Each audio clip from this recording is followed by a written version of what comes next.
필경사 버틀비.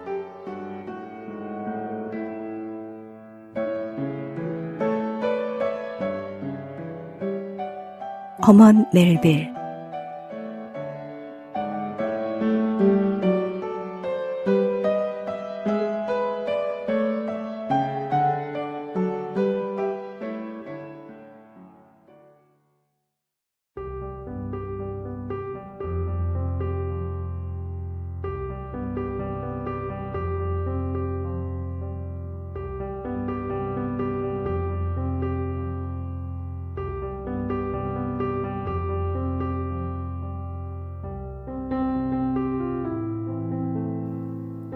제6장.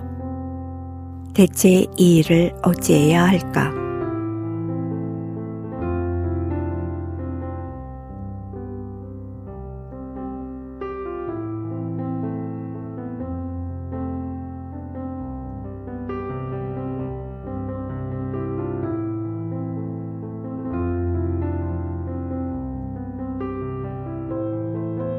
이 일로 나는 크게 고민했다. 어쩌면 그는 오래 살지도 모른다. 내 사무실을 언제까지나 차지하고 내 권위를 계속 부정한다면 어떻게 될까? 방문객들을 어리둥절하게 하고 내 직업상의 명성을 손상시키고 사무실과 그 주변 일대를 계속 음침하게 만들면서 그 저금을, 하루 5센트밖에 쓰지 않는 그 저금을 남김없이 다 쓸 때까지 근근히 버티다가 나보다 오래 살 경우 마지막엔 아마 내 사무실의 점유권을 휘둘러 그 소유권까지 주장하게 될 것이다. 이런 온갖 불길한 예상이 밀려들고 있는데 거기에 내 사무실에 있는 유령에 대한 동료 법조인들의 무자비한 비판까지 가해지자 내 마음에도 커다란 변화가 생겼다. 이렇게 되면 참는데도 한계가 있다. 내 모든 능력을 끌어모아 저 악몽 같은 존재를 영원히 내쫓자고 작정한 것이다. 그러나 이 목적에 맞는 복잡한 계획을 세우기 전에 나는 우선 버틀비에게 모든 걸 깨끗이 단념하고 떠나는 편이 유리할 것임을 암시했다. 냉정하고도 진지한 말투로 신중하게 분별 있는 어른답게 그 일을 고려해보라고 충고한 것이다. 그런데 숙고의 사흘을 소비한 뒤 그는 내게 알렸다. 원래 자기의 결정에 따르겠노라고. 간단히 말해 나에게서 떠나는 것은 마음이 내키지 않는다는 것이었다. 대체 이를 어찌해야 할까? 외투 단추를 잠그면서 나는 스스로에게 물었다. 어떻게 하지? 어떻게 해야 하나? 나는 이 인간이라기보다 이 유령에게 양심은 나보고 어떻게 다루라고 명령할 것인가? 녀석을 추방해야 한다. 나는 나가야만 한다. 그는 설마 이 불쌍하도록 창백한 저항도 하지 않는 젊은이를, 이런 의지까지 없는 인간을 문 밖으로 내쫓을 생각은 아니겠지. 그런 참혹한 짓을 해서 자신의 얼굴에 먹칠을 할 생각은 아니겠지. 물론이지.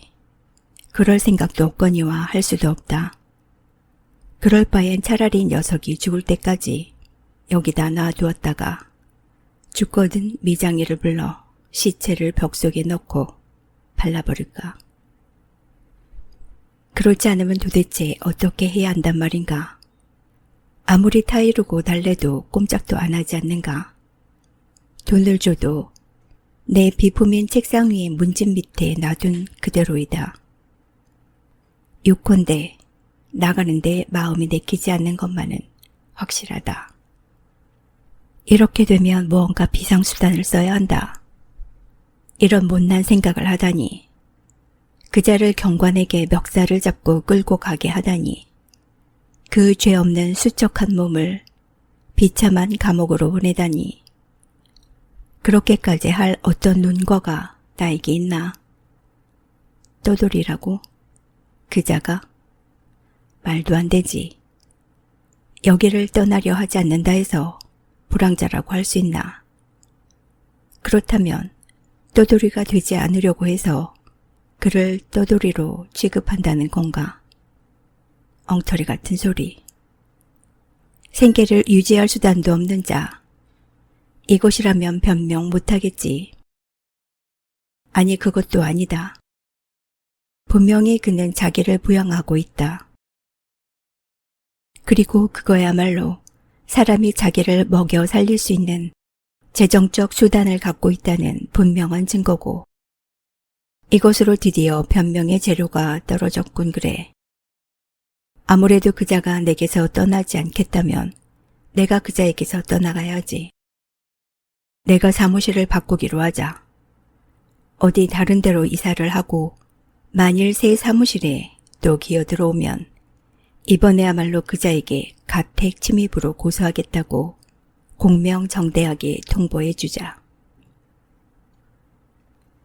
이 결론을 실천에 옮기기 위해 이튿날 나는 그에게 말했다.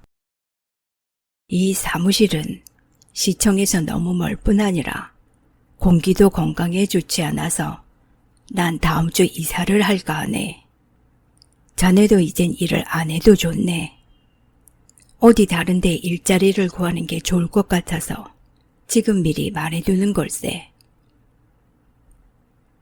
상대가 대꾸를 하지 않았기 때문에 이야기는 그것으로 끝났다. 정한 날짜에 나는 짐수레와 인부를 흥정하여 사무실로 갔다. 가구는 얼마 되지 않아 몇 시간 만에 완전히 드러내졌다. 그동안 쭉 버틀비가 그 칸막이 뒤에 서 있었기 때문에 나는 칸막이를 맨 나중에 내가기로 했다. 이윽고 둘러접은 커다란 책처럼 칸막이가 접혀서 치워지자 뒤에는 벌거숭이 방에 움직이지 않고 사는 사람으로서 그 혼자가 남겨졌다.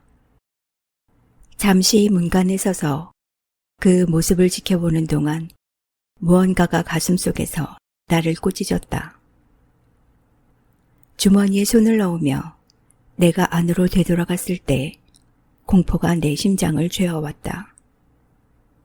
잘 있게 버틀비. 난 가네. 그럼 하느님의 은총이 있기를 빌겠네.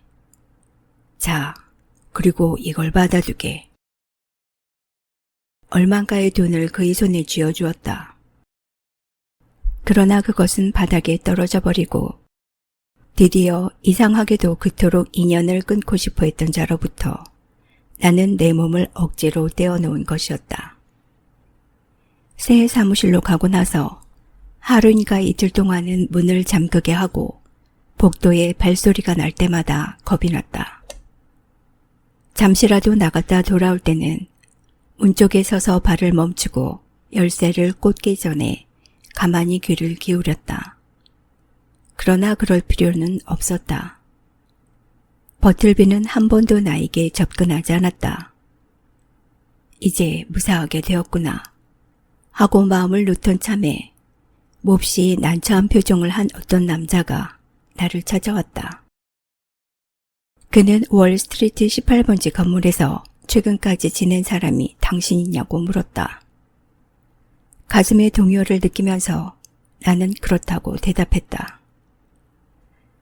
그러시다면 변호사인 듯한 손님은 말을 이었다. 당신이 거기 두고 오신 사람에 대해 책임을 져주십시오.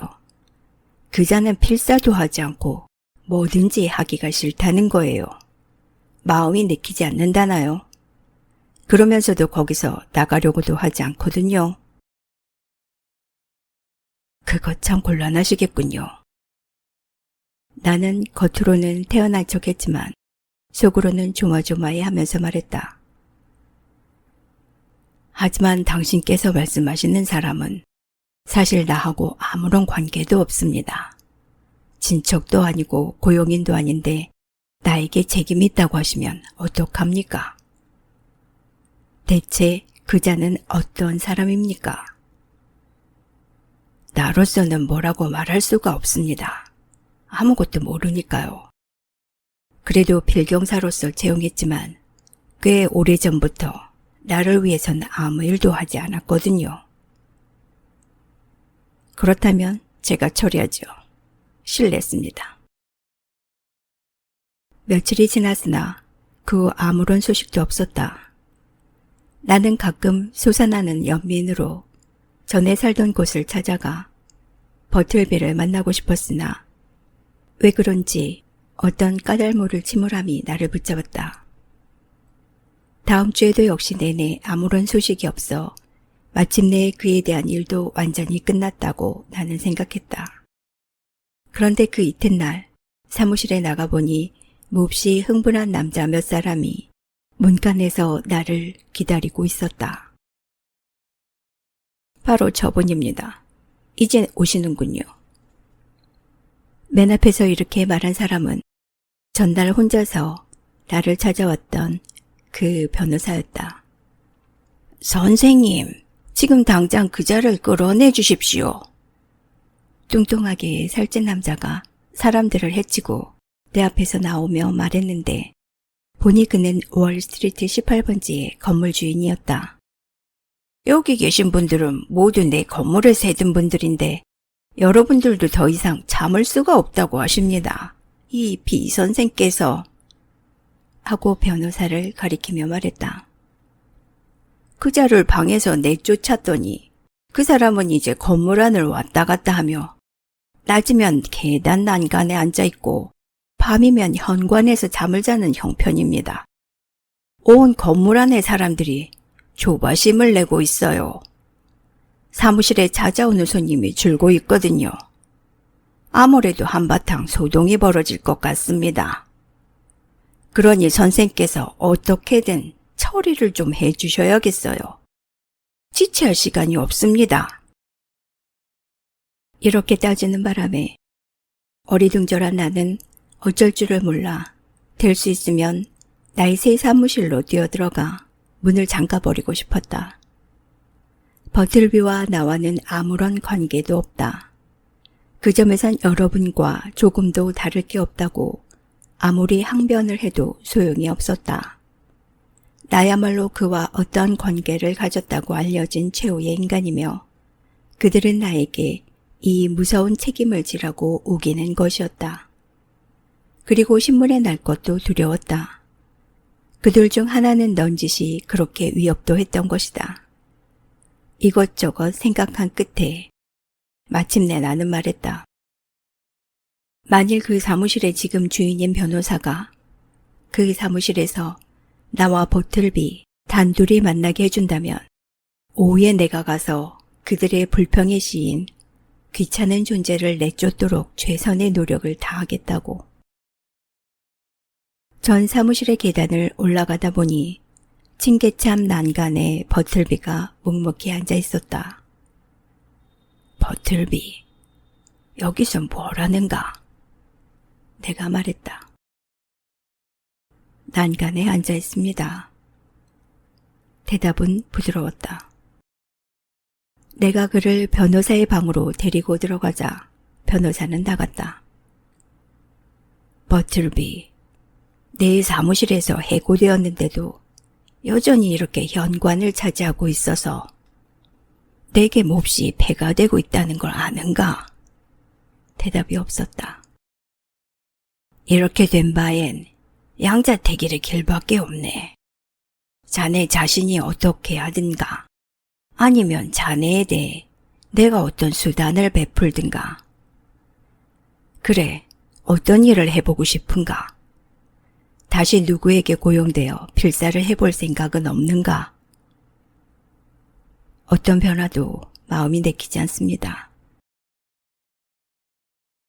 옷가게 점원 같은 것은 어떤가? 그건 너무 답답해서요. 전 점원은 좋아하지 않습니다만 뭐 딱히 이유가 있는 것은 아닙니다. 뭐야? 너무 답답하다고? 나는 소리쳤다. 자네야말로 아침부터 밤까지 답답하게 웅크리고 있지 않은가? 정말은 마음이 내키지 않습니다. 마치 이런 시시한 문제는 빨리 해결지어버리고 싶다는 듯이 잘라 말했다. 그럼 바텐더는 어떤가? 거기라면 눈이 상할 염려는 없을 것 같은데. 전혀 좋아하지 않습니다. 아까도 말씀드렸듯이 무슨 이유가 있는 것은 아닙니다. 뜻밖의 그가 잘 짓거렸으므로 나는 기운이 났다. 그래서 다시 한번 화살을 돌렸다. 그렇다면 지방수금을 하러 다녀보는 건 어떤가? 건강에도 좋을 거고. 싫습니다. 우선 무엇보다도 마음이 내키지 않습니다. 그럼 부잣집 아들의 유람 여행에 동반해서 말 상대가 되어주는 건 어떤가? 이것도 마음이 내키지 않는가? 전혀 내키지 않습니다. 그런 것은 뭔가 확실한 것이 없는 것 같아서요. 전 움직이지 않는 것에 마음이 내킵니다. 어떤 이유 같은 것은 없고요.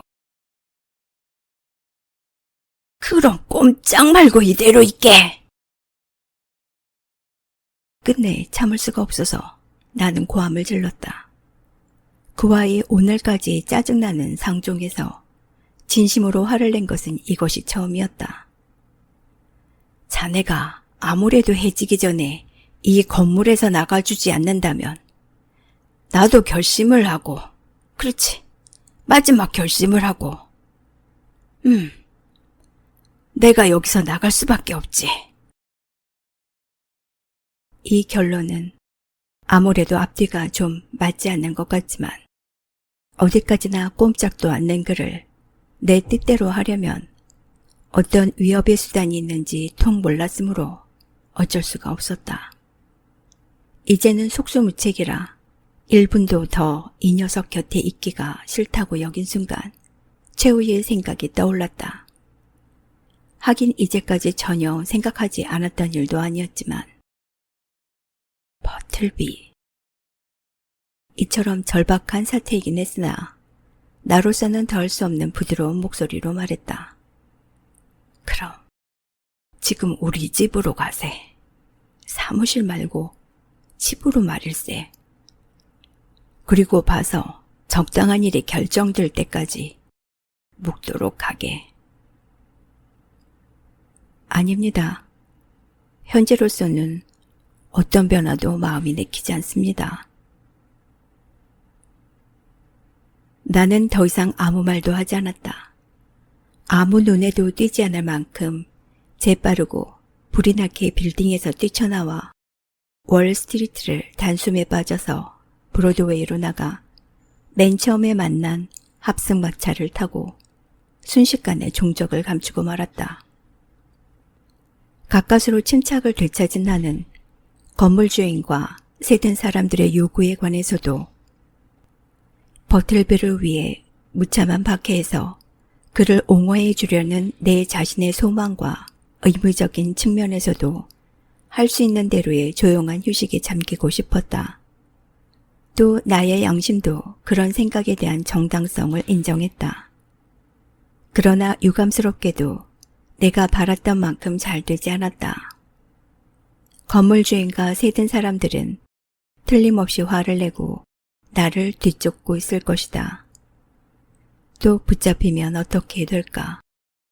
그것이 무서워서 이를 잠시 장도리에게 맡겨놓고 자가용인 로카웨이 마차를 타고 시내에서 벗어나 교회를 배회하다가 다시 저지시티와 호보켄까지 나갔다가 맨해튼빌과 아스토리아까지 도피를 했었다. 사실 나는 며칠 동안 거의 로카웨이 속에서 지냈던 것이다.